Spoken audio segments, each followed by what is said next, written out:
بشینه بچه رحمت بچه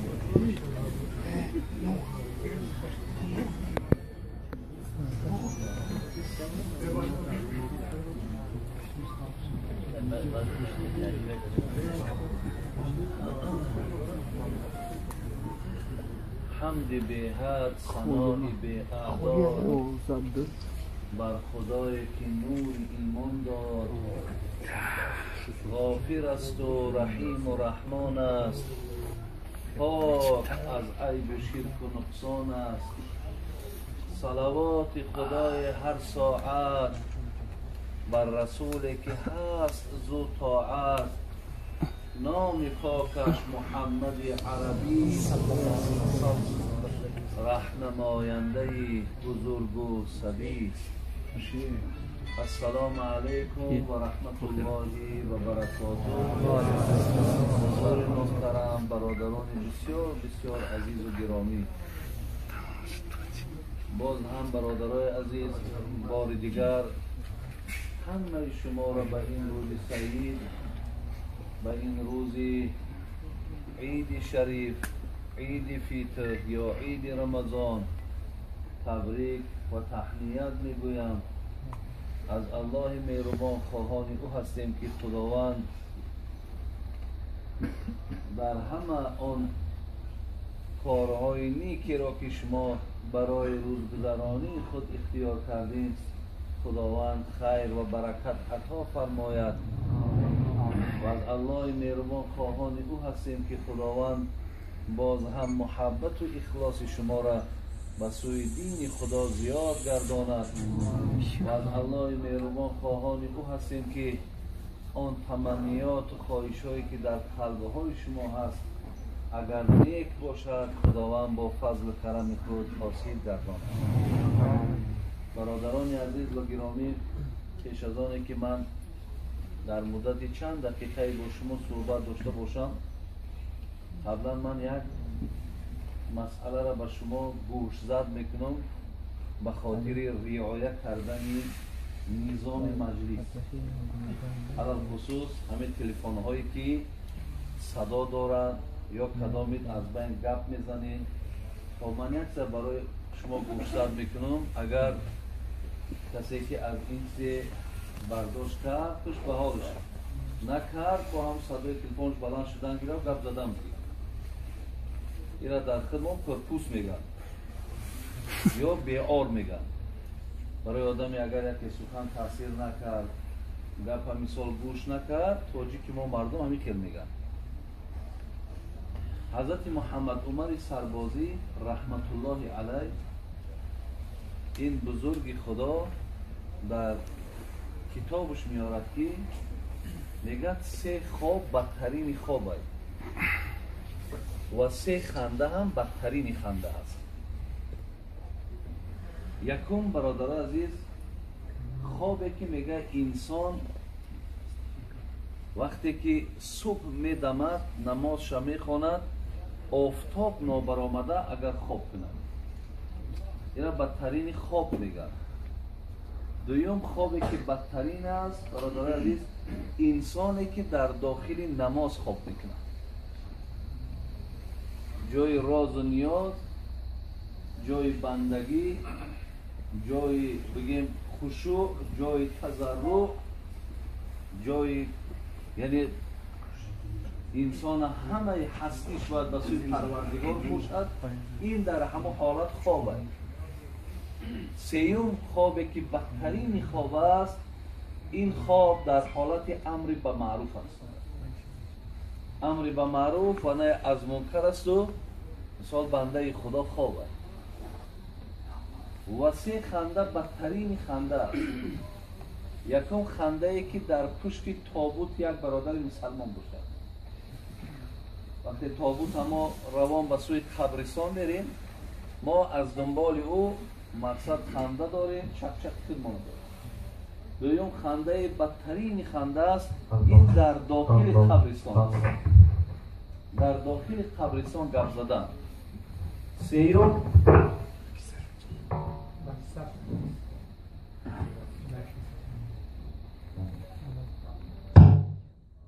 بدترین خنده ای که سیوم خنده هست در حالت امر به معروف و نهی از منکر است.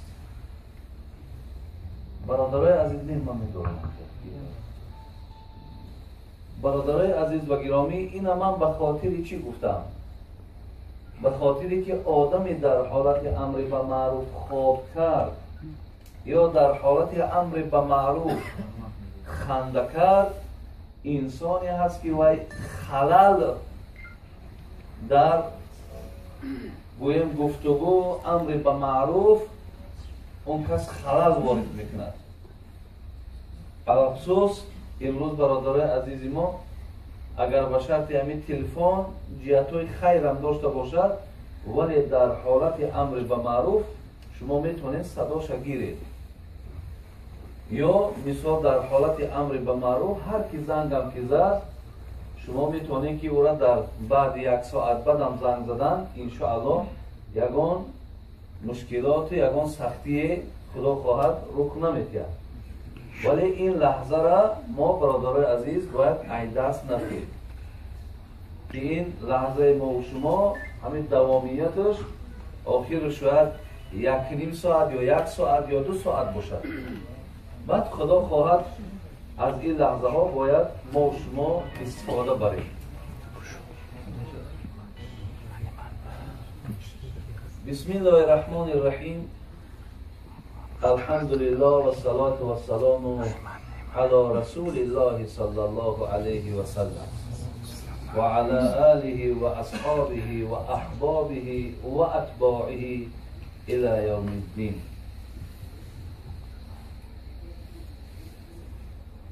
تن آدمی شریف است به جان آدمیت. تن آدمی شریف است به جان آدمیت، نه همین لباس زیباست نشان آدمیت. اگر آدمی به چشم است دهان و گوش و بینی، چی میان نقش دیوار میان آدمیت. به حقیقت آدمی باش وگرنه مرغ باشد که همین سخن بگوید به زبان آدمیت. اگر این درنده خویی ز طبیعتت بمیرد، همه عمر زنده باشی با روان آدمیت. مگر آدمی نبودی که اسیر دیو ماندی، که فرشته راه ندارد به مکان آدمیت. طیران مرغ دیدی، تو ز پایبند شهوت بدر آی تا ببینی طیران آدمیت. عن ابن عمر رضی الله عنه قال قال رسول الله صلی الله علیه و سلم المسلم اخو المسلم لا يظلموه ولا يسلموه من كان في حاجة أخيه كان الله في حاجته ومن فرج عن مسلم كربة فرج الله عنه بها كربة من كرب يوم القيامة ومن ستر مسلما ستره الله يوم القيامة متفق عليه. برادران عزیز و گرامی، از این حدیثی که من خواندم و از این مصرع‌های بسیار بسیار پرمحتوایی که من خواندم، این از عزیز خدا شیخ مصلح الدین سعدی شیرازی بود. این حدیث پیامبر و این مصرع‌ها بیانگر اوست که ما صحبت ما در گرد این حدیثی که خواندم بخشیده به چی است؟ بخشیده مسلم برادر مسلم است، مسلمان برادر مسلمان است. میخواستم در گرد این سخن پیامبر برای شما کمتر شرح و توضیح دیم که آیا وقتی ما میگیم مؤمن برادر مؤمن. وقتی میگویم مسلمان برادری مسلمان، آیا این معنای برادر چی است؟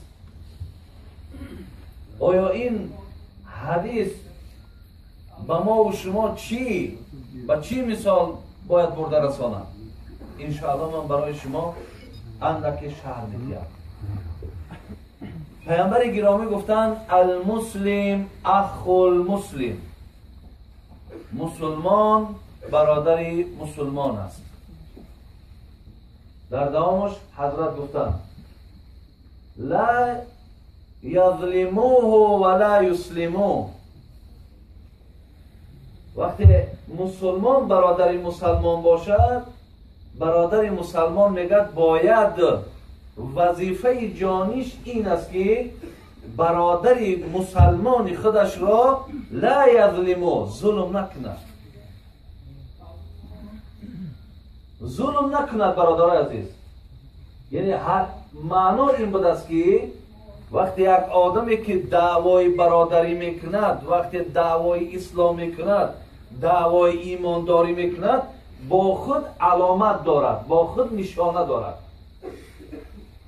و این نشانه هاش چی است؟ نشانه هاش این است که یکم ظلم باید نکند. وقتی برادر مسلمان که ظلم نکرد، اگر در کجایی که با زبانی بلند بگد من برادر مسلمانی تویم، ما میگیم در یگان شبهه نیست. این مردک حقیقتا انا برادر مسلمانه. در دومش میگه لا یسلموه، برادر مسلمان باید برادر مسلمان شد در دشمنی خدا تسلیم نکند. لا یسلموه، هیچ وقت برادر مسلمان شد در نفری که او مسلمان نیست باید تسلیم نکند، باید اسیر سودای او با اونها چیزی خبر ندهد. یعنی برادر مسلمان شد در دشمنی خدا باید هیچ وقت نفروشد. دوام حدیث ببینید، علامت های آدمی که برادر مسلمان است. میگه من کان فی حاجتی اخی کان الله فی حاجتی. اگر کسی برای برآوردن یک حاجت برادر مسلمانش گویم کمر همت میبندد، برای یک برادر مسلمان کمک کردن، یعنی این برادر چیکار میکند؟ حقیقتا در پهلوی برادرش میستد. کسی حاجت یک برادر مسلمان می برآورده است، پیامبر چی میگه؟ کان الله فی حاجتی. خداوند میگفت است که حاجت برای تو من هستم. اگر تو حاجتی برادر مسلمان برآوردی، خدا میگه من حاجتی تو را میبرم. و من فرج عن مسلم کربتا فرج الله عنه بها کربتا من کرب یوم القیامه. همه میگه اگر کدام برادر مسلمان در یک سختی مبتلا شد، در یک مشکلات دوچار شد، برادرای مسلمان یاب شدن که وای از همه مشکلات نجات دادن، از همه سختی بیرونش کردن. ببینید برادرای عزیز، الله مهربان میگه روز قیامت چی سختی های دارد، روز قیامت چی دهشت های دارد. من انا همون دهشت ها و سختی های روز قیامت از بالای این بنده خدا دور میکنم. کدام بنده خدا؟ کسی که سختی و دشواری یک برادر مسلمان از بالای سرش دور میکنه. در اخیر پیامبر گرامی علامت دیگری برادر مسلمان گفت من ستر مسلما ستره الله یوم القیامه. کسی عیب یک برادر مسلمان شم میپوشاند، الله مهربان میگه من تمام آن عیب هایی که تو داری در روز قیامت میپوشانم. من نمیگذارم که عیب تو را در محشرگاه اعلان شود تو در بین اونها شرمنده شوی. اگر تو در دنیا عیب یک برادر مسلمان تا میپوشی. برادری عزیز، در صحیح مسلم حدیث می آید، میگه من غسل میتا فکتم علیه. یک چند برادر مسلمان یک برادرشون دنیا گذشت و دعوتشون کردن که بیان برادر مسلمان شستن در کار، زیرا شستن مرده حکمش واجبه. باید ما مرده را بشویم. وقتی آمد شست، نگاه کرد که در جسد برادر مسلمانش اینقدر کم بودی های زیاد، چی چیزهای مثال زیشت و بدی را در وجود برادر مسلمانش دید، ولی چکار کرد؟ فکتم علی، چشمش پوشید، یعنی سیری آن برادر مسلمان در بیرون نگفت که در جسد این برادر چیها دید، چیها بود. الله مهربان برای آن که سیر یک آدم که مردگی است دیگه تو باید اعلان هم که کنی، بین با او دیگه چی؟ هیچ زیانی نیست، مقصد خجالت هم نیست، زیرا به خانه آخرت رفت.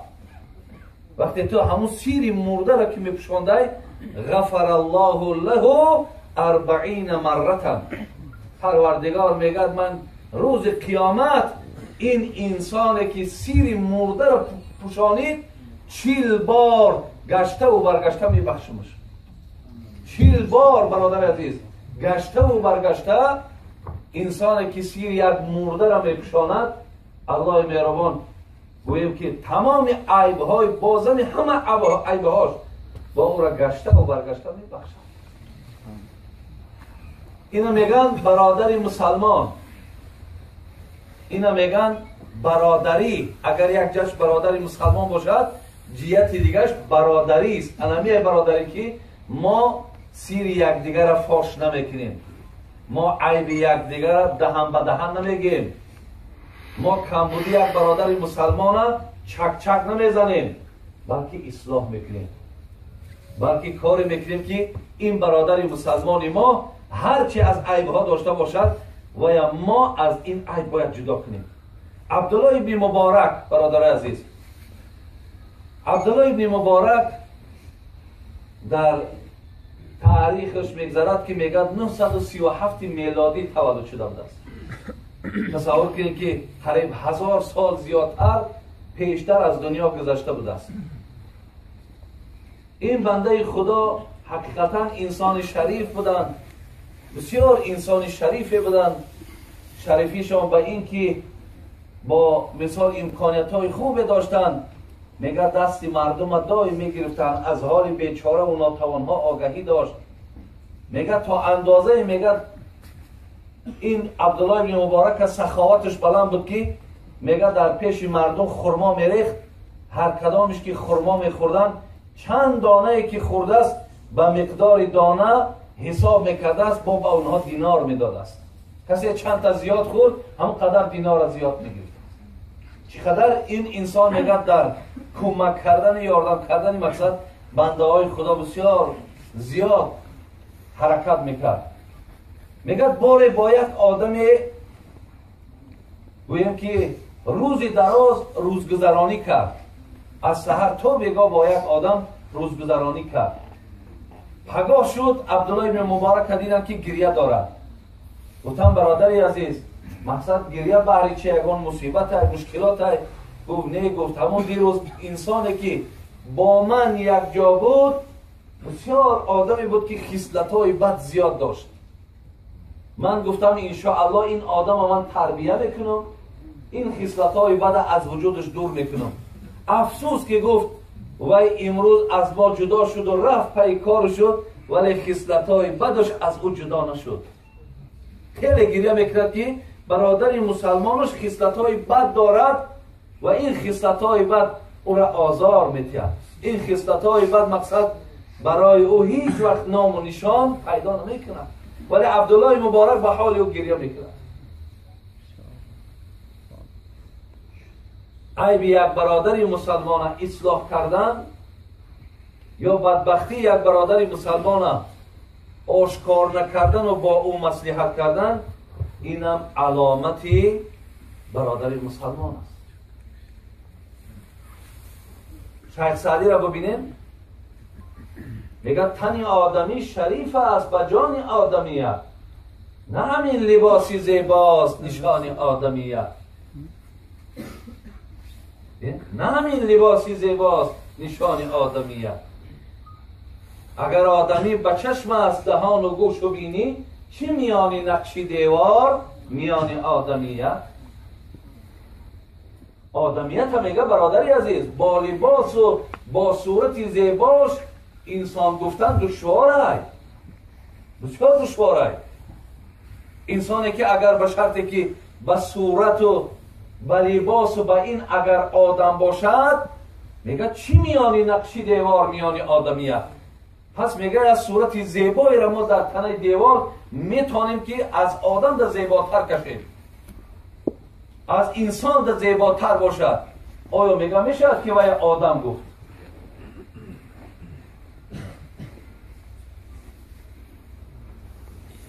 برادر عزیز، به حقیقت آدمی باش، به حقیقت آدمی باش، وگرنه مرغ باشد که همین سخن بگوید به زبان آدمیت. میگه به حقیقت آدم بودن برس، زیرا میگه اگر گپ درباره فقط همین زبان باشد که انسان یا آدم زبانی گویا دارد، مرغ هم ببینید مرغ گپ میزنن، سخنش نشان میتین. باز ببینید مرغ‌هایی که حاضر هست، توتی هایی که نرخ‌های بلند دارن در همین دوشنبه هم هست، گپ میزنن، نام تا میگیره، فریادت میکنه، با تو صحبت میکنه. یعنی میگه این معنی را ندارد که آدم با سخنش ما آدم گوییم. حضرت ببین اگر این درنده خویی ز طبیعتت بمیرد، اگر به شرطی که درنده خویی، اگر اون خصلت‌های زشتی که تو داری برادر مسلمان تا حقارت میکنی، خواه مادر شه، خواه پدر شه، خواه زن شه، خواه فرقی نداره، این درنده خوییه. یعنی این طبیعتی از درنده هاست. میگه یا تو برادر مسلمان تا فریب بکنی، یا برادر مسلمان تا میفروشی، یا برادر مسلمان تا لط کوب میکنی، یا برادر مسلمان تا مال و اسباب و انجامش میدزدی. یک قسمت بچه ها در یک شهر بچه های خود ما منطقهش فقط فرق میکنه، فقط بچه های خود ما شکار میکرده، مال و اسبابشون میگیرن. این درنده خویی میگن. شخصی میگه اگر این درنده خویی ز طبیعتت بمیرد، اگر در وجود تو این درنده خویی ها اگر جای نداشته باشد، همه عمر زنده باشی با روان آدمیت. انا اینجا ترا میگن آدم، میگن و خدا کند که تو بر این آدمی بی آزار عمری دراز بودی. برادر عزیز، آدم از 3 حرف عبارته. در عربی آدم از 3 حرفه، الف داره، دال داره، میم داره، میشه آدم. اگر با حرفای کلیکی بگیم ا دارد، د دارد، م دارد، آدم. عزیزان خدا همین را چی معنا کردن؟ یعنی این آدم یعنی چی معنی دارد؟ میگه الف، الفش مثال همون ا گفتگی، آداب. یکم یعنی آدم باید از همین 3 حرفی که عبارت هست، باید همین 3 چیزی که داشته باشد او را آدم گفته میشد. یکم آداب، آداب برادر عزیز داشته باشید. دویم حرف دال یعنی حرف د، دیانت، دین داشته باشید. این آداب داشته باشیم، دین داشته باشیم. سوم حرف گویم میم، محبت داشته باشیم. اگر در ما آداب، دین، محبتی برادر مسلمان در وجود ما باشد، این آدم میگه. این حقیقت آدم است. حتی بین شیخ سعدی میگه مگر آدمی نبودی که اسیر دیو گشتی، که فرشته راه ندارد به مکان آدمیت. طیران مرغ دیدی تو زی پایبند شهوت بدر آی تا ببینی طیران آدمیت. یعنی آدم اینقدر مرتبه دارد که حتی پریدن یک مرغ تو میبینی میگوی این بین عجیبه، در آسمان میپره. میگه اگر تو از آنمو شهوت و از آنمو هوا و حواسی که ترا اشغال کرده است، هم از اونها بیرون شو، از اون در بالاتر میپری. از دام شیطان خلاص شو، از فرشته بالاتر میروی. مرتبه آدم، مقام آدم بسیار بالاه برادر عزیز. به شرط گفتی شیخ سعدی که ما هممون طبیعت درنده خویی مانه برادر عزیز ترک سازیم. انشاءالله بینین ما در بین یکدیگر بسیار با یک مهر و با یک محبت و با یک اخلاص با یکدیگر می نشینیم، با یکدیگر می خوریم، با یکدیگر می نوشیم، با یکدیگر رفت آمد میکنیم. اگر همون طبیعتی در اندوخویمان از وجودمان دور باشد. حضرت یوسف برادر عزیز، شما میدانید که از روی قصه ها شنیدید که یک زمان این بنده خدا شاه بود، پادشاه بود. بین برادرها با او چی ها کردن، ولی آن چیزی را که خدا میخواهد، حضرت جنونی میگه کسی را که نگه دارنده شد هو نمیگردد خیانت تار یک مو. اگر کسی را الله نگهبان باشد یک موی او در خیانت نمیشود. لیکن حضرت یوسف که الله نگهبان بود، بردن در چاه هم پرتافتن به مقصد نابود کردن از روی رشک و بدی که داشتن. و با پدرش رفته گفتن گرگ خوردش. ولی بین با مرور زمان این کس رفت شاه شد، تمام برادرها را جمع کرد. با این برادرها مقصد آمده اخیر پدرش هم زیارت کرد. ولی در زمانهایی که دستش بالا بود، شاه بود، میگه روزدار بود. گفتن ای بنده خدا، آخی این قدر امکانیت تو داری، تمام ناز و نعمت در اختیار تای، برای چی گرسنه میگردی؟ چرا روزدار میگردی؟ او میترسم این که وقتی سیر گردم حال برادرای گرسنه ما فراموش کنم. ببینید، برای آن روزه میگیرم که تا از برادرای گرسنه خود مقصد من بخبر نمانم، من ناآگاه نمانم. از این خاطر روزه میگیرم.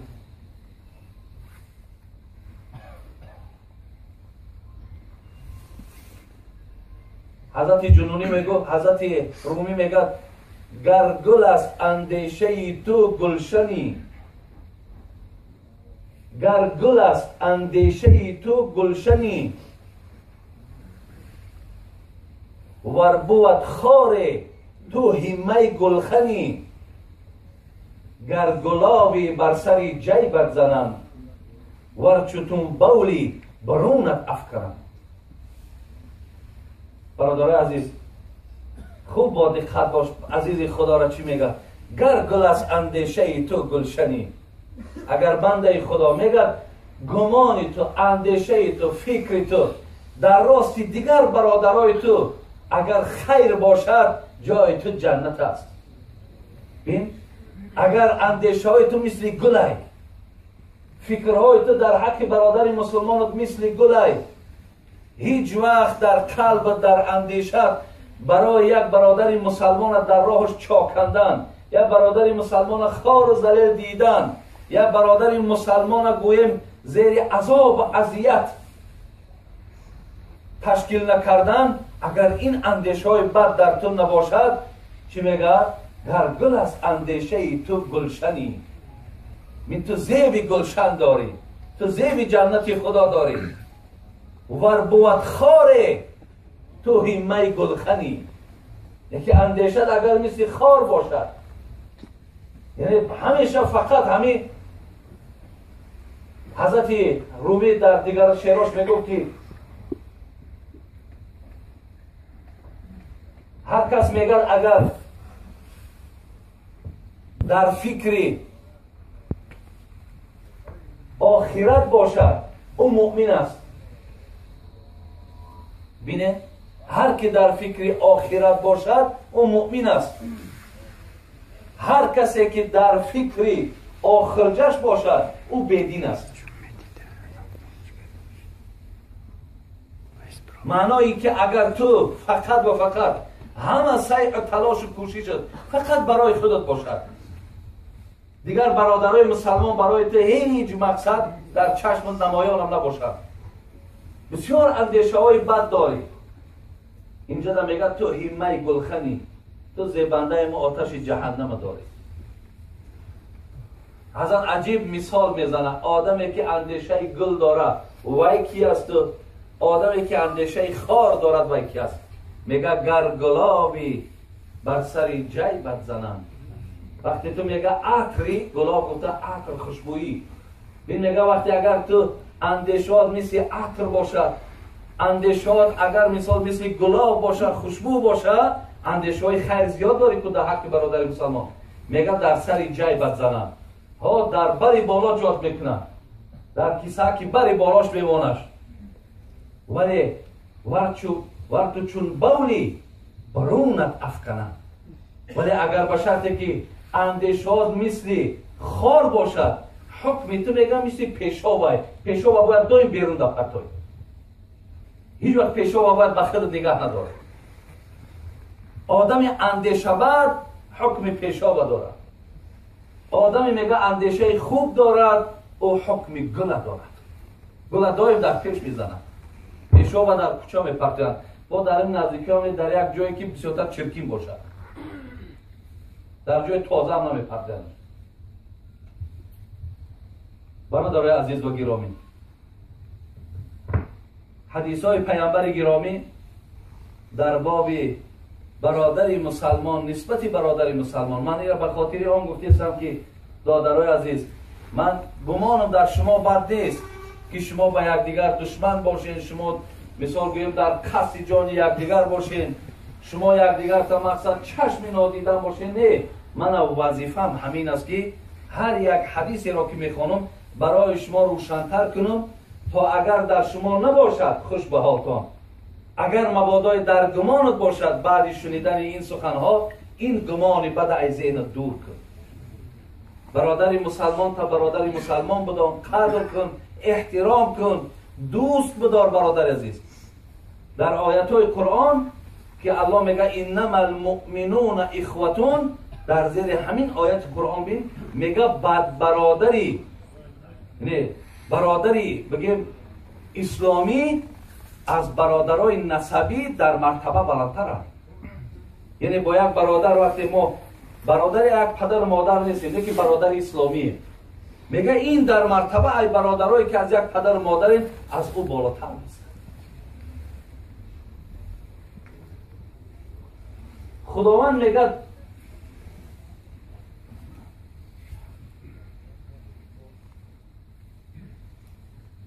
خنده ای را دوست می‌دارد و خنده ای را بد می‌بیند. خنده ای را که دوست می‌دارد پروردگار میگه کدام خنده است؟ من نظر الی وجه اخی نظرت ودین. میگه وقتی در چهره یک برادرش نگاه میکنه و همچو برادر مسلمان گفته، همچو یک برادر قدردان گفته، همچو یک همشهری گفته، بین وقتی نگاه میکنه در چهرهش میخنده، یک تبسمی زیبا در چهرهش میکنه در رو برای همه آدم. الله مهربان میگه من این تبسم دوست میدارم. این تبسم الله مهربان دوست میداشته است. حتی پاداش چی میگه؟ غفر له. کسی در چهره برادر مسلمانش با یک نظر محبت نگاه کند، الله مهربان میگه است که من گناهی ترم میبخشم و تو فایل یک تبسمی که در چهره برادر مسلمان میکنه. برادرای عزیز، پیامبر گرامی میگه من اطعم اخاه المسلم شهوته حرمه الله علی النار. یک برادر مسلمان اگر شکم به یک برادر مسلمان شد سیر کند، بین یعنی دل وی به دست بگیرد شکمش سیر کند، پیامبر گرامی چی گفتن؟ حرمه الله علی النار. ما جسد این بنده خوبه بر آتش جهنم حرام اعلام میکنیم، برای که تو شکم یک برادر مسلمان تا سیر کرد. پیامبر میگه گرد خانه کعبه طواف کردن، خوب طواف کردن و بعدم گفتن ما اطیبک و اطیب ریحک. ای خانه کعبه چی خانه خوشبویی و چی بوی خوشی داری، و ای خانه کعبه چی خانه بزرگی هستی و چی بزرگی داری. میگه اول خوب وصفش کرد، بعد گفتش که والله گفت قسم به بزرگی خدا لحرمت مؤمن اعظم عند الله حرمتا منک. قسم به بزرگی خدا گفت حرمت یک برادری مسلمان در پیشگاه خداوند از حرمت تو دیده بالاتر است. بینه یا حرمت برادری مسلمان از حرمت تو دیده بالاتر. قرآن برادران عزیز محمد رسول الله والذین معه اشداء علی الکفار رحماء بینهم میگه. این محمد رسول خداست. شریکان محمد با دشمنان خدا سرسخت بودند ولی رحماء بینهم، ولی در بین خودشان بسیار محبت داشتند، بی نهایت محبت داشتند. من یک محبت چون به شما میگویم ان شاء الله شاید با همین خدا خواهد میبینیم یکان سوالهایی باشد و سوالهات رو جواب میدن. بار میگه حضرت ابوبکر صدیق همراه حضرت علی رضی الله عنه به نزد دروازه پیامبر آمدند و باید خانه پیامبر درآیند و از صحبت‌های بسیار شیرین رسول اکرم بهره بردارند. آمدن میگه نزد دروازه، بعدا میگه ابوبکر صدیق گفت مرحمت، گفت علی گفته را، گفت نه من نمیدارم شما دارید، گفت نه من نمیدارم شما دارید. برادران عزیز احترامی بین یکدیگر را ببینیم. حقیقتا عقیده اهل سنت همینه که افضلترین انسان بعد رسول الله ابوبکر صدیق است، بعد از آن عمر فاروق، بعد از آن عثمان، بعد از آن علی رضی الله عنه. ولی بین حضرت ابوبکر صدیق اگرچه احق هست به پیشتر آمدن ولی برای احترام گذاشتن در برادر مسلمان خود نمیگذرد. او نمیگذرد. بعدم چرا نمیگذری؟ ابوبکر صدیق گفت از پیغمبر خدا شنیدم که از روزی که آفتاب طلوع کرد، یعنی از روزی که دنیا بینا شد تا زمانی که آفتاب غروب میکند، یعنی دنیا به تمام میشود، به اتمام میرسد، هیچ نفر در دنیا بهتر از ابوبکر نیست. برادران عزیز و گرامی، پیامبر گرامی وصف و تعریفش به خاطر آن بود که ابوبکر حقیقتا صادق بود و صدیق بود. گفت از ابوبکر بهتر نفر نیست، من چگونه از تو پیشتر درآیم؟ ابوبکر صدیق هم برادر عزیز گفتن علی گفتن منم از پیغمبر خدا شنیدم که بهترین زن دنیا و بهترین مرد دنیا ازدواج کرد. مقصد فاطمه بود دخترش. گفت بهترین زن دنیا یعنی فاطمه و بهترین مرد دنیا علی ازدواج کردن. زی خاطر شما هم از بهترین ها کم نیستین. مرحمت برادر از شما پیش دارد. حضرت علی گفتن ابوبکر من چیز دیگری برای تو گم. من از پیغمبر شنیدم که اگر ایمان ابوبکر صدیق در پله ترازو گذاری، ایمان همه امت من از اول تا با آخر در پله دیگری ترازو گذاری، لرجح ایمان ابوبکر، هر آینه ایمان ابوبکر سنگین‌تر است، هر آینه محبوبیت ابوبکر به سوی دین زیادتر است. زین خاطر گو من از پیغمبر شنیدم چگونه مقدمی از شما میگذارم. ابوبکر صدیق هم گفتن حضرت منم از پیغمبر خدا شنیدم که روز قیامت همه به میدان قیامت پای پیاده می آیند مگر علی و مگر فاطمه و مگر امام حسن و امام حسین. برای اینها اسب های آماده میکنند که در بالای اسب به میدان قیامت می آید. گفتن از این خاطر این فضیلت هم در شماست. گفتن برادر علی گذر. گفتن حضرت علی چیزی آخری را بیان کرد و بعدا گفت ابوبکر منم از پیغمبر شنیدم که پیغمبر خدا گفت اگر به غیر خدا کسی را دوست انتخاب کردن اجازت میشد هر آینه ابوبکر را برای خود دوست انتخاب میکردند. حضرت هم میگه به جانب حضرت علی گفتند، علی گفتند منم از پیغمبر شنیدم که در یکی از جنگ‌ها پیامبر گرامی گفت فردا بیرق را در دست کسی میتیم که او خدا را دوست می‌دارد و خدا او را دوست می‌دارد. تا روز تمام صحابه خاتمه کردند، دعا کردند خدایا بیرق در دست ما داده شود. این قلعه خیبر بود. وقتی سحر شد حبیب خدا چی گفت؟ علی کجاست؟ گفتن علی چشم درد است. گفتم بگو و پیش من بیاد. حضرت میگه از آب دهنش گرفت و در چشمهای حضرت علی مالید. میگه تا زمانی که علی حیات بود چشم درد ندید. ابوبکر صدیق میگه اینو گفتش. گفت آخه این فضیلت هم از توست کو. وقتی دیگر خطی بیان دارن این زمان میگه پروردگار مهربان خوش آمد و جبرائیل گفت برو بر محمد بگو که این بنده های خدا اگر تا بروز که اگر ایستن اینش پیش از اینش نمیگذره. برو محمد بگو اینها را داخل خانه کنه. میگه حبیب خدا را وقتی فرمود حضرت برآمد از حال این دو برادر خوشنود بود. برادرای عزیز ولی ما اگر ببینیم در بین شما گویم وقتی که ما هم وقتی میم هر یک شهری که میریم از حال برادرامون آگاهی پاکیم.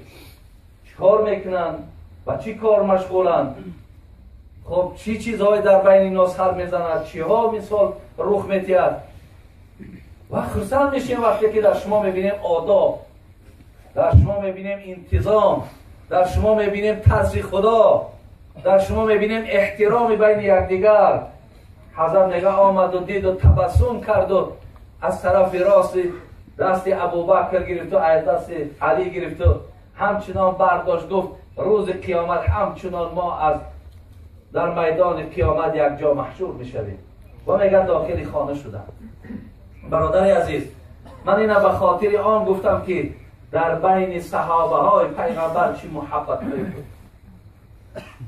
این محبت خاصی دوره پیغمبر نبود، این محبت باید در بین ما هم باشد. بنده های خدا میگد حضرت رومی میگفت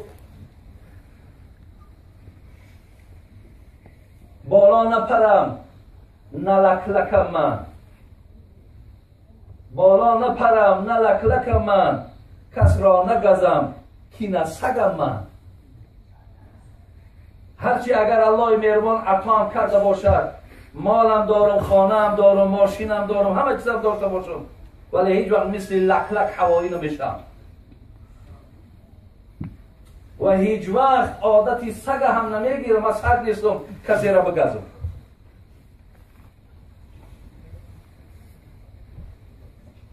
از این خاطر دادرای عزیز، برادرای خیلی مهربان، باز میگم من گمانم در شما بد نیست به خدا قسم.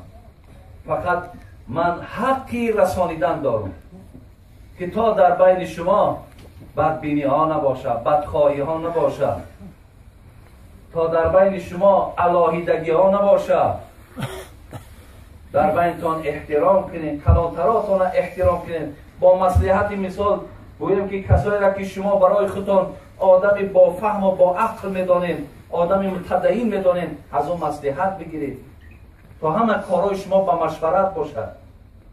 ببین شیخ سعدی میگه دو دل یک شود بشکند کوه را، پراکندگی آرد اندوه را. دو دل یک جای شود کوه را چپه میکنند، ولی اگر شما 1000 20,000 30,000 پراکنده باشین آرد اندوه را، غم بالای شما میاد. ببین شیخ سعدی میگه پشه چون پور شد بزند پیل را، با همه تندی و صلابت که اوست. مرچگان را چو بود اتفاق، شیر شیان را بدرانند پوست. کی را باورش میاد که میگن پشه فیل میزند؟ میگن میزند وقتی اگر پشه همه اتفاق باشند. کی را باورش میاد که مرچه شیر میدراند؟ میگن میدراند اگر اتفاق باشد. دیروز ما در یک محفل بودیم، یک برادر بسیار سوال زیبا داد. من در یگان شهر این سوال را نشنیدم. برعکس خودم از پیش خود همچنین مراجعت میکردم با برادران، ولی گفت که چیکار کنیم که ما در بین همین مردم خواه روس باشد خواه مردم غیر روس باشد ما آبرو داشته باشیم. برادر عزیز، ما آبرو داشته باشیم. حقیقتا سوال بسیار سوالی خوبی است، بسیار سوالی نیکی است که ما باید حقیقتا در بین دیگر ملت ها آبرو داشته باشیم و جای خودمان داشته باشیم.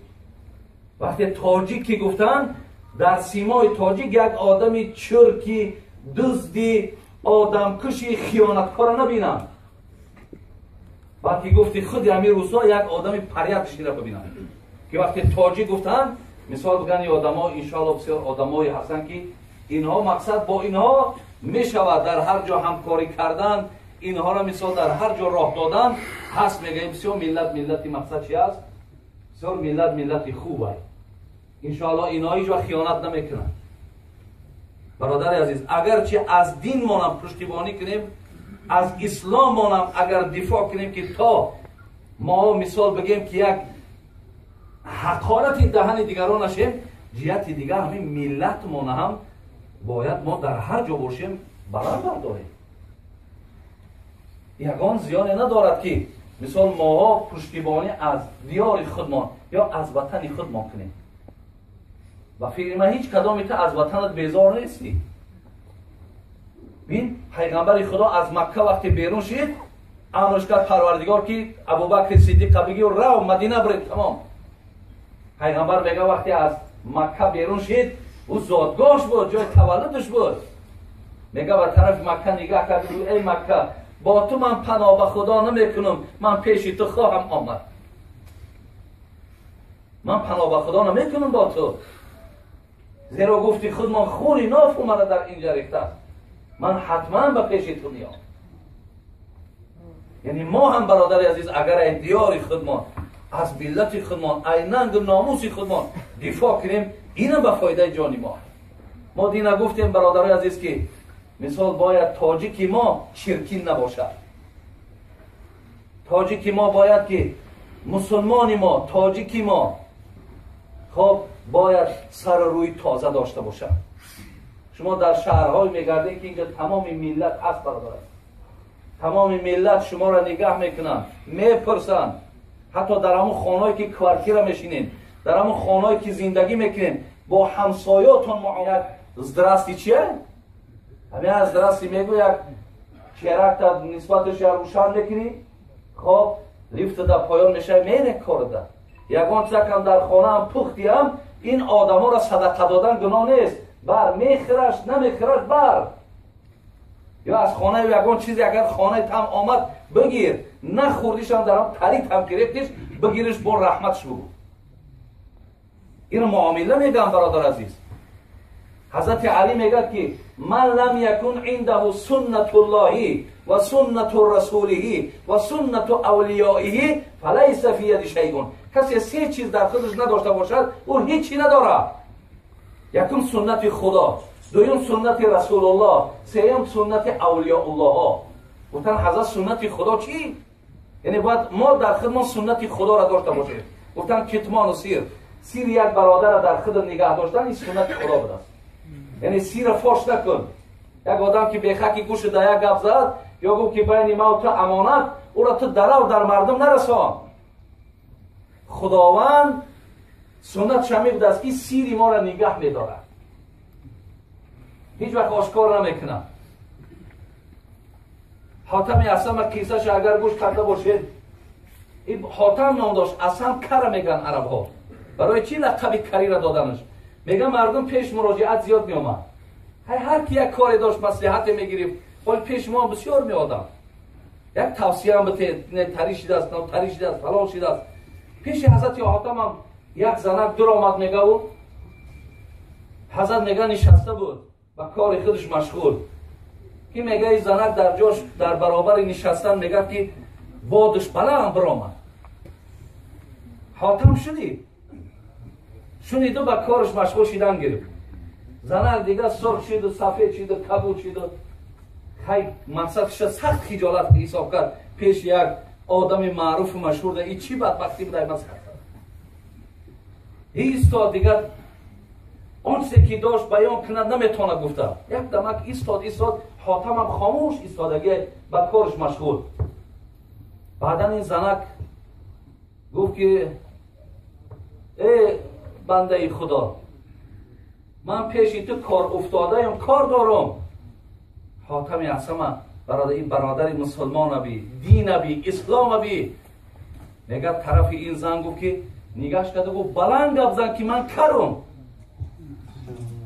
این بلند گپ زن کرم. گفت این زن گفت خدا را شکر که این صدای ما را نشنید. مقصد ما ای خجالت نجات یافتیم. میگه با گپ زد گفت پیشتر بیا، بلند گپ زد که من کرم. بعدم راجع چکر میگه همین زنک 15 سال زنده بود، 15 سال حاتم میگه چه کارگیر کرد. تو همین آدم در کوچه ها شرمنده نشه که بگه حاتمی اصلا صدای بادی مرا شنید. این سیر نگه داشتن ای برادر عزیز. خدای نکرده همین یک گپ در همین درون شوه، در همین یگان هم کشلوقتون ولی بین در جای ما هم بچه ها کار میکنن علاکه همین جای یک اندر گپ داشته که تلفن قطعی علاکه خبر شده در اونجا داده. بچه فلانی نتری کرد، بچه فلانی نتری کرد، بچه فلانی نتری کرد. اوجا علاکه آتتا و رنگی خطای. ارکتای آتتا و رنگی خطای. برای تو بچه هموی. او بادران خشلوق پنش میکنه. انا برادر عزیز ایرا میگن به انصافی و به مهری و به مروتی و اینا بدبختی میگن. حاتم اصلا بینیم پوشیده نگه داشتن حکمت بی، دین بی، اسلام بی. میگه در کسی سه چیز نباشد برادر عزیز، میگه در او هیچ چیز نیست. یکم سنت خدا چی بوده است؟ نگه داشتن سیر. دویم سنت رسول الله چی هستین؟ المدارات بین الناس، بین تمام مردم مدارا کردن، بین تمام مردم معامله کردن. من برای چی گفتم که شما با این مردم هم مراسا کنین. شما در ملک اینها این برادر عزیز، شما در وطن اینها هستین. خب بازم اینم سنت هم همینه که شما با اینا مدارا داشته باشید، معامله داشته باشید. با اینها بسیار معامله درست کنین، سخت نرین، حقارت نکنین. مثل بچه هایی که در دیگر شهری که ما خوردیم نگین که یک کافر ای را زدن مالش گرفتن درسته ای. اینا کسی میگه او دشمن دینه برادر عزیز. بچه ها مخصوص گروه ها تشکیل میکنن، میروند آدمای بدولت همینا چخیلی میگیرن پیش سوپرمارکت دا میگه سادگی همین ماشینای وایما قدکیمه برش دا میشینیم سوم امرار بتیم. اینا با کدام ملای گویم برادر عزیز اکد راستی بار بازی رمید هر کسی که همین 4 کلمه را یاد گرفت همین نامش ملا میشه و شیخ میشه و حاجی میشه و مولوی میشه و هر چی میشه. بود دلیلش داده، حجتش داده. گفته است مال یا را گرفتن غنیمت های هیچی با که نداره. چکیلی که یک کسی دیگر هم شنیدم گفته است که اگر همین گرین بیاری در این مردم ها در گرین بشنانی اینم جهاد های به صدقه همون نامی ملا گفتونه. گرین همی آورده است در این مردم تقسیم کرده، این مردم ها در گرین میشنانده است، این جهادی در راه خدا بوده است. این نشانه میداند که این مردک با این گرین سر کار دارد. این پول حرامی که این درآمدی که در کیسه ای تمام دولت های همین روسیه در ما و شما در همین جهت بسیار شرمنده ایم. در مسکو بودم ای 10 زندان تلفن کردن، ای ریاضن جدا، ای فلان جدا، داو که داملا خیلی همیجا در مشکلات همین خاکی وطن تطیر 15 سال، 12 سال، 8 سال برادر عزیز. بعد که در ایرپورت ها که میایم راست مون میکنن تمام اینجا ما نمیتوان هیچ کاری که کفتکاو نیست. از این کارها برادر عزیز این کاری ما نیست، این راهی ما نیست. برای همین برادر عزیز شما با این مردم هم مراسا کنید، این مردم هم احترام کنید تا مثال شما حقیقتا هم آبرویی که میگین آبرو را در انتظام در آداب شما دریافت میکنید. من انشاءالله در این باب اگر 2 ساعت هم دیگه دارم کمای انا برادر عزیز و گرامی چند ساعت دیگه داشت شما مونده؟ نیم ساعت دیگه؟ یک ساعت دیگر. اگر ما مثال انشاءالله این بیان کردن فهمانیدن خدای مهربان اگر زبان ما بند نکند، خدا خواهد من با شما چند دقیقه خواهیم صحبت دارم، ولی یک چیز است که میگه یک نقطه بس است اگر شعور است و نه چو چراغ پیش کوب است. برای آدمی با فهم یک نقطهش بس برادر است. و الا اگر حاضر من شامم تمام کنم خفتن دهم که گپ زنم، آدمی که درک نکنه و نفهمه من نفهمه برادر عزیز میگه چراغ در پیش یک آدم کور گذاشتنه. ولی برادرای عزیز و گرامی من این قدر میگم که آن چیزی را که میگم به خاطر خدا میگم، والله یگان غرض ندارم یگان کس مبادا در این یگان کارهایی که من میگم مبتلا باشد با ما دشمن نشود، بلکه اصلاح کند خودش را. شاهی طلبی برو گدای همه باش، بیگانه ز خویش و آشنای همه باش. خواهی که تو را چو تاج بر سر نیهند، دستی همه گیر و خاک پای همه باش. اینجا در تو برادر عزیز انمون تاج بالای سر مردم میشه. وقتی دستی برادر تا میگیری نگاه خوب در یک برادر مسلمان داری. خواهی چو خلیل کعبه بنیاد کنی، آن را به نماز و روزه آباد کنی، روز 2000 بنده آزاد کنی، زان به نبود که خاطر شاد کنی. از همه اینا در یک خاطر آدم شاد کردن عزیزای خدا میگن بالاتر است. پیامبر میگه وقتی من جنت را آمدم یک نفر را میبینم همین جنت در اختیارش بین میگه هر جای جنت میخواه میرود، کدام جای میخواه؟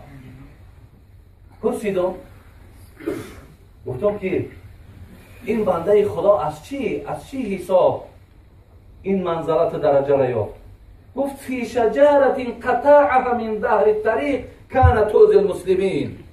گفت نه چندان کاری وزنی کرده است، همین یک شاخه درخت آدمای برادرای مسلمانش که میگذشته است همون برادرای مسلمان خلل میداده، خود در چشمش میزد، خود در دست میزد، خود در ماشینش میزد است، فر آمده همون نوده را شکسته است، آزار ای بالای سر مردم دور کرده است، خداوند جنت در اختیارش داده است. بینه برادر عزیز، این حدیث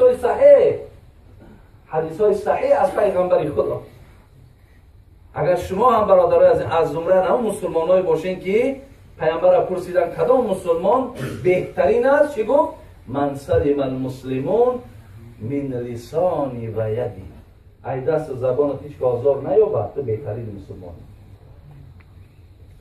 این خاطر دادرای عزیز من از همه شما من مراجعت دارم، مراجعت برادرانه، مراجعت همینه. یکم برادرای عزیز همیشه پایبند عبادت باشید، از عبادت خدا دور نباشید. عبادت چنان برکت و فیض دارد که شما را دائم در یک حالت خیلی خوب نگه می‌دارد. از عبادت دور نباشید، خدا را فراموش نکنیم برادر عزیز. یکم. دویم این که برادر عزیز در دایره مذهبتون هم بیرون نشید. شما میدانید که پیرو به مذهب امام ابو حنیفه دارید. شما حق ای مذهب بیرون هم برآمدن ندارید، برای شما بی‌سواده. ای مذهب کسای بیرون میشوند که اونها الک درجه اجتهاد دا میرسند، مجتهد میشوند. الک آیات قرآن میخونند، در این آیات قرآن مسئله را بیرون میکنند. شما قرآن خواندن نمیتونید. شما حق از مذهب بیرون شدن هم ندارید. شما در دایره مذهبتان برادرای عزیز باقی مانید. بازیچه دست هر گروه نشوید برادرای عزیز. و دیگر این که پدر و مادراتان فراموش نکنید. این از مقدسات هم. پدر و مادر اندک امکانیت یافتی برای خبر بگید. اینا اگر رفتن برادر عزیز دیگر پدرخوان و مادرخوان جای یارا نمیگیرن.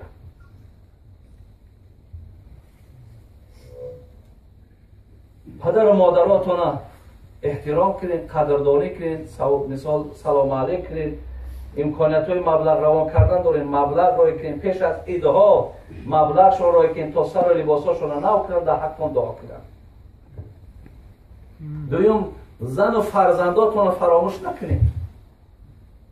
زن و فرزندای شما در ما بسیار شکایت دارن. زیاد در یک روز من زیاده از 100 تا زوانا که اگر به شرط خواهم قبول کنم زیاد میاد کم نه، همه شکایتی زندگی هست. حتی در آمارها خواندم در یک سال مثال در تاجیکستان 5,500 طلاق شدگی، 5,500 طلاق. تصور کنید برادر، همون را بسیارش این بچه های مهاجری ما هست، همین بچه هایی که از همین جا ایستاده زنکار طلاق بکنن. بعدا زنگ میزنن داملا من آمده استم یگان فتوا دارم یا نه. ببیننده از اونجا پدرش مادرش علاوش میماند، بچه من میره اگر طلاق نکنید دیگر راه نیست. این بیچاره خودش در اینجا سرگردان سرش ویران، بگیم خودش یک آدمی چقدر مشکلات زحمت در روبرو با یک چیزی دیگر در بالاش میارن، مجبور میشه از زن طلاق میکنه. نگیرین گپی پدر و مادر در طلاق کردن. مایلش پدری مادری من میام در همجا حل میکنیم. زیرا که شما روین اگر همون را پرسیم برای چی طلاق کنم باور کنین بعد گوش کنین که برای چی میگه. یا برای قطعی خواهرت جنجال کرد، یا قطعی برادرت گپگردانی کرد، یا که فلان کرد دیگر کرد. مایلش آخه هیچی گپی بگذار. ممکن که خواهری تو از او در گنده ای، او گنده نیست. ممکن خواهری تو چقدر آدمی باشد که همین طبیعت شمی باشد که باید همین را غم بده، یا برادری تو برادری به عقل باشد، تو زندگی تو ویران میکنی. این کارم نکنیم برادر عزیز. طلاق کردن از همه بدترین طلاق است. ابغض الحلال الی الله طلاق است. بدترین حلال به سوی خدا. میگه شیطان هر بگایی ای بچه‌کش اچوت قبول میکنه. هر بگا حسابات میگیره. حسابات تو بگره کو چی کار کردین. میگه فرزندش میگه یک آدم ای مسجد من کم مقصد جماعت خان بود دیگه جماعت در نرفت. این میگه برات دفع شد هیچ کارم نکردی. بعد دیگه‌اش میگه تو چیکار کردی؟ خیلی روز تونستم که نمازش نخونم. تمام از زمره همویی. خب یا دیگه‌اش میگه یک کس تشکیل کردم مجبور کردیم کشت یک آدم. میگه تو هم کار نکردی. یا دیگه‌اش میگه در ترازو تشکیل کردم حق برادرش فریب کرد با خرسان شد که صادر یافتم. در مردم ما همیشه یک کسی برادرم که پول گرفتیم با خرسان میشیم که ما تونستم ما فریب دادم. نمیدانی که حق مردم دهد لذت به کامت گلوگیر شود روز قیامت. نمیدانی که یا همه با خودش آفت داره برادر عزیز. او سوما که در بر زدی 1000 سوم میافتی 10,000 او را چند کرته ولی میتی با بابا اونجا خلاص میشه. خب خیلیش میای تا میگه اینش میگه نخیلیش کردم اوش میگه خیلی کم یگان تعمید میگه شیطان کلانی راضی نمیشیده. بعد یکی از فرزنداش میگه که ما تونستیم که یک آدم علاو موندیم غضب داوردیم زنش طلاق کرد. میگه از کرسیش پایان میشه ای پیشوانی بچهش بوسه میکنه. میگفت از تو توانستی که عرش خدا را جنباندی. ببینید غضب خدا را تو آوردی.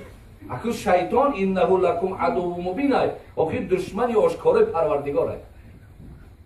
و تو توانستی که پروردگار غضب آلود کردی. انا تو بچه من. برادرای عزیز این کار را هیچ وقت دست ندین. این کار شما نیست. این جوان مردی هم نیست. این است آن چیزی که برادرای عزیز من خواستم به شما رسانم. و دیگر چیزی را که از دیگر شهرهایی که ما بسیار شهرها گشتم خیلی اینا 20 روز زیاد شد. ما در سفریم دیدم بچه‌های دیگر را میفروشن. در آدمای همیجا میفروشن. در خدا شلکه این خیلی فروختن راستی با این هنر هم نیست. از این بدبختی کاری نیست. ولی در مثال ساختارهای اینجا برده از سیم یکدیگر آگاه میکنن. برادر عزیز در اینجا شما آبروی ملتتون را برداشته نمیتونید. شما خودتون شرمنده میکنید. این ملت یا ملتی پستی بوده که حتی با برادر خودش رحم نداشته. شما را نمی خیلی بها میتیم با یکدیگر جنجال نکنید. این کارها را برادر از شما انجام ندهید. انشاءالله آنچه را که بیان کردم همه از برای خدا بود. در آخر گفتی عزیز خدا یک نکته بگویمت به تحقیق بسنج، گر کامل و عاقلی مرنجان و مرنج. خدای مهربان عمرتان دراز کنه، ایمانتان کامل کنه. خداوند سعادت دنیا و آخرت به همه شما عطا کند.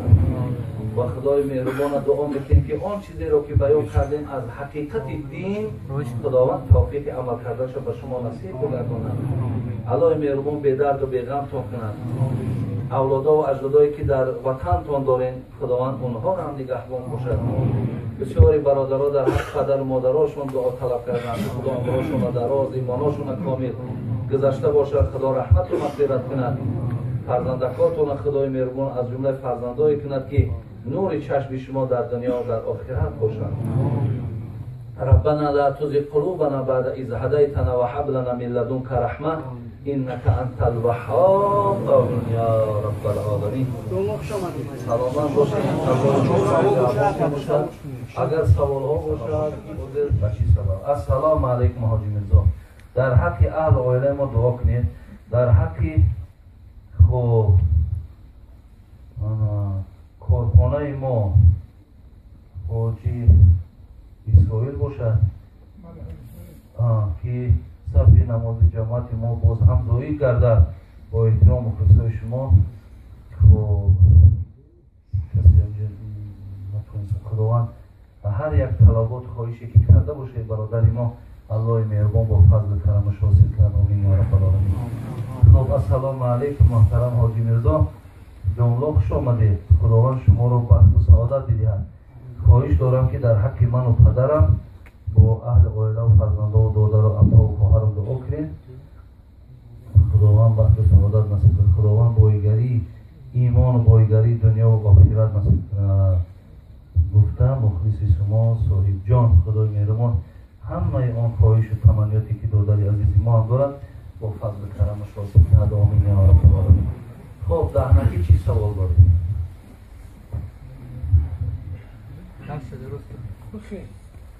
جاز زنی گپ کنید. و علیکم السلام و رحمت الله. یک مسئله همه که بانی گفتا جمله نموده شده. صدای یک فرزندی توجید خدای مدرسه کردستان دیگر فرزند خداب خدای مدرسه رازفری است. فرزند خداب میگوید که در ماه شهر رمضان بعد ماه شهر رمضان 3 روز عید حساب میشود. در همون 3 روز روزه گرفتن روان نیست. و فرزند خداب میگوید که یک روز هم اگه عید حساب میشود و 2 روز دیگر روزه گرفتن رواست. و مسئله دیگر بعد ماه رمضان اگر انسانی که در ماه پیش آمدگی بعد رمضان 6 روز روزه میگیرد ثوابت برابر 1 سال حساب میشود. فرزند خدا میگوید که همون 6 روز در داخل ماه خدا روز خود میگیری و فرزند خدا میگوید که در هم 6 روز ماه روز اول ماه باید حتما همون روزه رو بگیری. همه مسئله مختلف بین هم دو آدم و دو مانه فرزند بچه تلفن کردن که از الله خواهش کنید که روز رمضان عید رمضان یک روزه. عید رمضان یک روزه. ای روز دیگرش میتونن که از ماه شوال روزه بگیرن.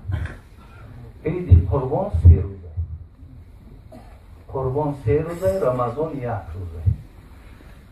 یعنی یک روز به معنی که در همین دوام روز ما میتونیم که این عید در کدام ساعتی که یکی مبادا یک مثال مشکلات میاد که در همون ساعت خوندن نتونستیم. 1 ساعت پس، 2 ساعت پس، 3 ساعت پس، 4 ساعت پس میتونیم بخونیم.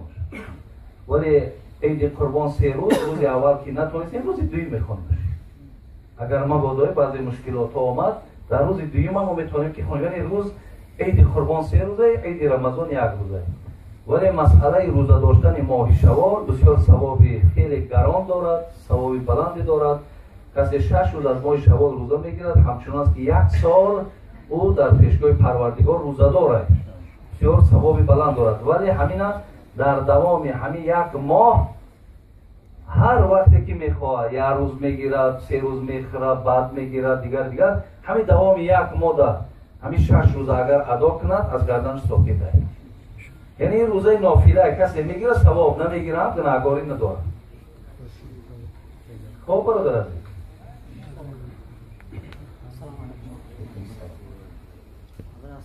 مختصر میگه که مستحب وجود میشود مقصد وجود میشود کل غیر نم وارق یعنی که مقصد مستحب میخینی اگر که مقصد خوب بره یا بود بره مستحب وجود میشود نه در همین خون که مقصد زن خون بیا وجود میشه یعنی مستحب استنجا مستحب این دودای ما عباره مختصر خواندن الاستنجاء من كل حدث غیر نوم و ریح عباره این است. میگه استنجا از کل حدث است غیر خواب و غیر باد، یعنی بین پا را شستن. خب مثال در گوییم که پیش از طهارت اگر به شرطی که مقدار نجاست در همون پیش یا پس اگر باقی باشه شستنش واجب میشه. خب و اگر به شرط آدمی که مثال خواب کرد اینمی حاضر خودت عصر خواندی و خواب کردی و به شام خیستی، در این حالت برادر عزیز طهارت دست رو میکنی بین پا رو نمیشه. یا اگر به شرطی که عصر خواندی و در همه بین بادت برآمد شام در خواندن در طهارت دست رو کو بین پا نشد نماز در خواندن بگی درسته. خب برادر اگر خون ببراید در خونم استنجای بین پا شرط نیست، فقط طهارت دست رو. السلام علیکم آقای حاجی میرزا، در حق اصحاب الدین و عبدالجبار دعای خیر کنید فرزنددار شوند. خدای مهربان این برادرای ما و جمعی برادرایی که طلب فرزند دارند به حرمت یهب لمن یشاء الاناث و یهب لمن یشاء الذکورا، خداوند فرزندای سالم و صالح عطا کنه. خب باز چی داره؟ السلام علیکم رحمت الله و برکاته. علیکم السلام. کامل عزیز سه سوال دارم. یک سوال بگین. یکم سوال همش کلته. همین نماز میخونه، همین نماز عاشقانه. همین چه که خونه کی همین راحتی نماز چشم. خب همین یکمش. دویمش همین که همین شیعه را مسلمان گفتن میشه. کی را؟ شیعه را. خب بعد این سیمش در حق پدر و مادرم فرزندان دعای خیر کنم. خداوند عمرشون دراز، ایمانشون کامل، خاتمه‌شون طلا کنه. برادرای عزیز و گرامی، مسئله نماز عاشقانه چیکار کنیم که نمازامون عاشقانه شود؟ پیامبر میگه اگر شما خواهید که حلاوت ایمان در شما پیدا شود، سه چیز باید در شما باشه. یکم خدا و رسول مقدم همه چیز باید دوست بداری. دویم یک برادر وقتی دوست می‌داری از برای خدا دوست بدار.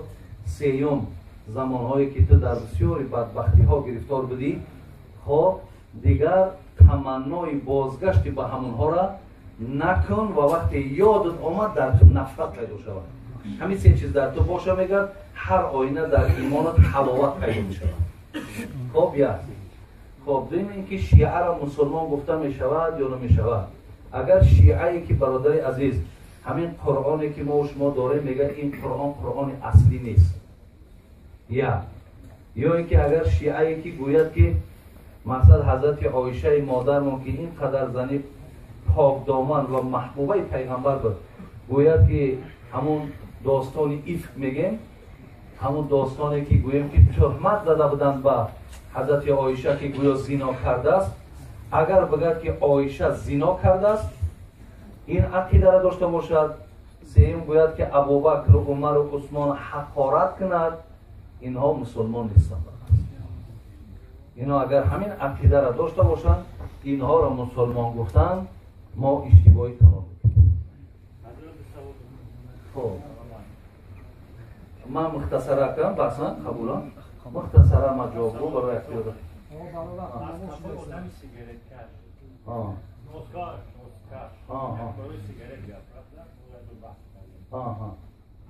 نماز خواندن ممکن است یا که از تقوی آدمی با یکی زکات نمی‌دهد.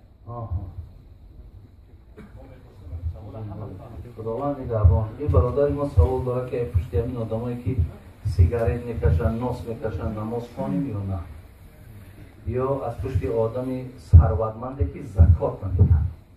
حقیقتا سوالی بسیار بجا خداوند خیرتون کرد. خب برادرای عزیز، میگه از تقاضای زمان و گردش چرخ فلک خیرس را گفتم هوای و خوب را گفتم همه. یک زمان شده که در منبر یا گویم که در جای امامتی نفر کش میداره که سیگارت میکشه. امام برادرای عزیز، آن کسی که مردم نمازشان میخونه، او باید مثال باشه برای دیگران. مردم از او عبرت آموزند، از او تعلیم بگیرند. پیامبر گرامی که پیاز حلال کرده خدا است، چسناک حلال کرده خدا است، وقتی میگه چسناک خوردی، پیاز خوردی، فلا تدخلن مسجدنا، تاکید شوی هیچ وقت مسجد ما نیا.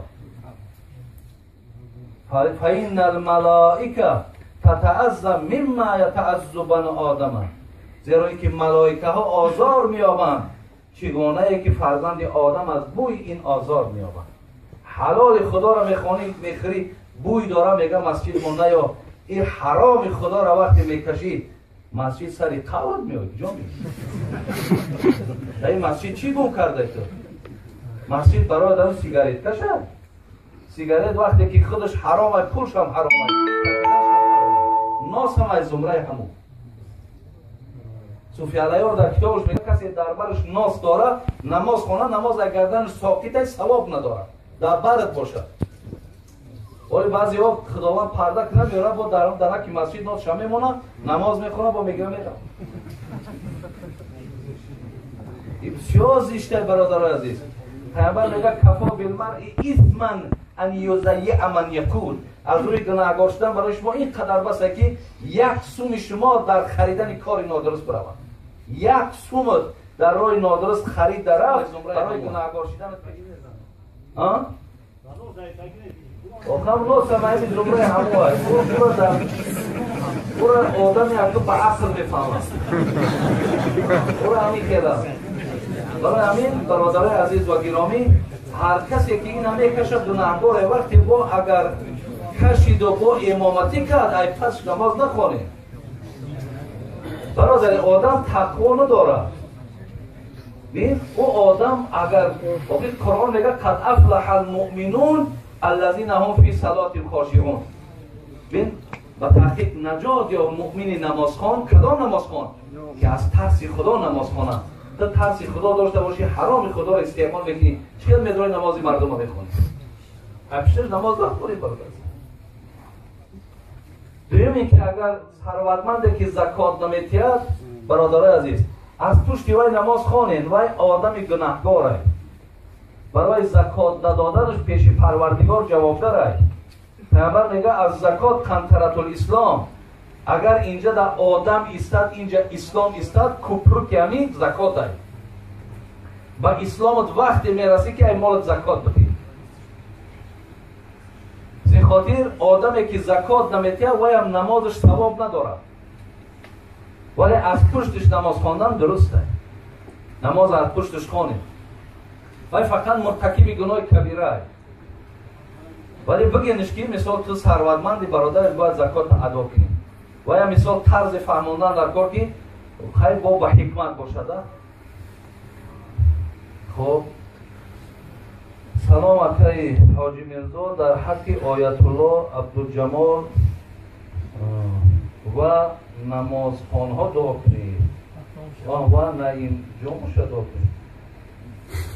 ای خدای مهربان برادرای ما را عمر دراز و ایمان کامل و تن صحت الله نصیب کنه. تمام شد وقتمون.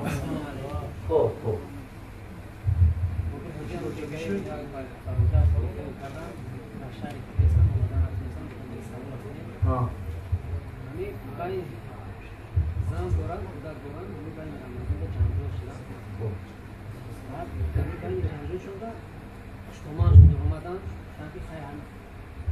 زبانش درآمد است که اگر همه را خونه مورخت گرفته برای دختر تو شد و دادی میشه. همین شما شما بود دختر اون زنش گرفته بود. من هرچی میگم این گفته است اگر خانه ما ببروید تو مثال طلاق ها؟ نه مثال اگر با همون نیاد مثال گفته است. نه با زبان گفته است. نمیشه بیشتر. مثال هم شما در باید یک بار حالت گفته است. مایلش برده باشم طلاق واقع میشه. این اگر مولای اگر سوال کردن میگن که نکاح من خلاص. نه هیچ حاجت نیست. اگر نگفته باشه بالا با نیت ضرور نباشه هیچ واقع نشه. اگر گفته باشه که ای خانه بروید تو با من طلاقی همینجا که برام طلاق میشه که طلاق رجعی یعنی نکاح لازم نیست با یک سلام علیک یک در در آغوش گرفتن با نکاح برقرار میشه دیگه طلاق رجعی میشه نیت هر چی که باشه با زبان نیت باشه زبانه نباشه اعتبار نیست سلام علیکم مولای عزیز من آدمایی که مولاها را قرآن میدن من مولاها میسودم میان اجستانی و میگم با همین جا رسیدیم با هم بدبختی رسیدیم درسته اگر برادر عزیز انا سوالی برادر هم سوالی معقول است سوالی بد نیست انا ای دستیم مولاها میسود با همین روزا زدیم کلید چیدیم الان میدیم های اکو یک کاره میگه هر جا که حبیب است و پهلویش رکیب است ببین هر جا که حبیب است و پهلویش رکیب است در باغ جهان یک گلی بیخار نباشد دیگه جایی در که گل باشه پهلوش در خار نباشد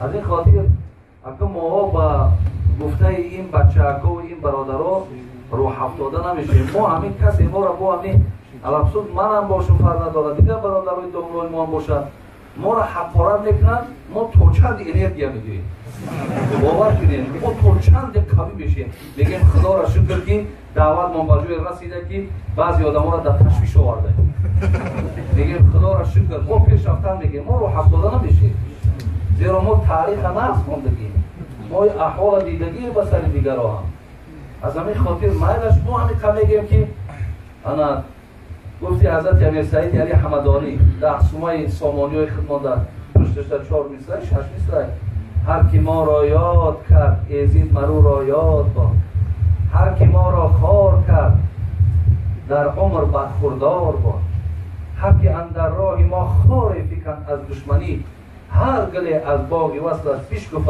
بیخار با حضرت امیر سعید علی حمدانی این کمردکای بیازار بودن همه را آزار میدادن بعد دعا کرد خدا گفت کسی ما را آزار میده او را حد ببینم خدایا کسی در رای ما خار میپردوید خدایا در باغش گل براید این خدر مردک مثال دعای نیکشون میداد اکو هم برادرای ما باید دعا کنیم که خداوند همون بدبینی و بیعقلی و بیفراستیش خدای قلبش دور کنه زیرا که با این عقیدش باید هلاک میشود در کتابای فقه میگه کسی ملا را داملا را با کلمه مثال بگیم که زنشا فلان کنم یا دخترشا فلان کنم یا خودشا فلان کنم با همین کلمه میگه اگر به شرط حقارت کند کتابای فقه خود ما میگه زنش طلاق میشود بین زیرا وای الله که دین میبراید تو یک اهل علم برای چی حقارت میکنی وای وارث پیغمبر ای پیامبر میگه وای وارثای منن میگه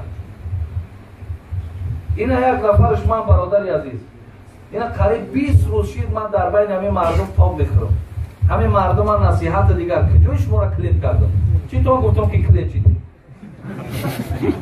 چی مثال از همین 1 ساعت یا 2 ساعتی که من صحبت کردم آیا شما مثال اگر شورناکیتون قوی‌تر باشد از اینجا خیلی و خیلی شما چیزهای زیاده برخوردار میشین که خدا خواه آبادی مثال وطنی تای از ملا کلید نمیشه برادر عزیز و گرامی اینا همش از روی حسد های بدبینی های از همین خاطر ما باید گفتیم ما حضرت امیر سعید علی حمدانی نکنیم بگیم خدای مهربانی برادرای ما را اولا که از این خیلی خصلت های رذیلشون خدا نجاتشون تیاود اما عبدالله ابن مبارک هم گریه کرد که این مرده که ما جدا شده فعلی بدش جدا نشید خدا فعلی بد ای وجودشون جدا کنه و در دل اینها هم محبت دوست داشتن وارثای پیغمبر را جا کنه خواه برادر تمام بعد ما نماز را میخوانیم بعد نماز ما برآمدن ما در کره ای شما هم من یک خواهی شما هم کشین دم جبدیم زیارت در 10 مینوت بود کردیم ما این امجا دم بیستیم اگر تکنون زیارت هم کردیم همون سرکوی را همه خالی کنیم همین پرا را خالی کنیم ای همین جمعین هاست توسط زیارت به گپ به صدا به غوغا او بقب او بگی او فلان لازم نیست که داره ما همین جایم شکر خدا یکون جانیدن میریم همین جا با همتون کسی خواهش زیارت و زیارت میکنیم بعدا آیسته آیسته میگوین هر کس با حید خانه کن میشه خب برادر عزیز همین را روایت کنیم خب با فیلم همه شما رای درون نمیبره یک قسمت مگرم در ما یک خواهش داشتم سلام علیکم و رحمت الله و برکاته این در وقتی خیلی دعا کنه در حق پسرچند در وقت همین در پسرچند مازش گرفت پرسکه برگرفته بیمار خوابن میخواستم همین جمعیت حق شده خدای مهربان فرزند میذاره شفای کامل کیه و درد غمش دور کنه و الله مهربان شفای کامل نصیبش کنه برادرای عزیز همه شما را بازم تن صحت و ایمان کامل و وقتی خوش نصیب